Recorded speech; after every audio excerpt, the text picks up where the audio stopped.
This is the Lone Creator YouTube. We hope this video helps. In this video, I will explain how to use Selenium to click a button. First, ensure you have Python and the Selenium library installed. You'll also need a compatible web driver, like Chrome driver, for your browser. Place the driver executable in your system's path or specify its location. Then, import the WebDriver module from Selenium and initialize your chosen browser driver. This sets up the foundation for all your automation actions. Once your driver is ready, the next crucial step is to identify the button you want to click. Selenium offers several methods for this, such as finding elements by their ID, class name, tag name, or XPath. Using your browser's developer tools, inspect the button to find its unique attributes.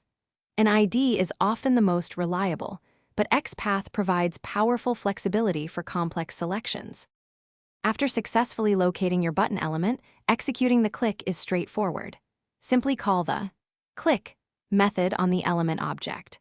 For robust automation, it's vital to implement explicit waits. This ensures the button is fully loaded and clickable before Selenium attempts to interact with it, preventing common errors. Always confirm the expected page transition or action occurs post-click. For more complex scenarios, you might need to execute JavaScript directly to click a button, especially if standard Selenium clicks fail.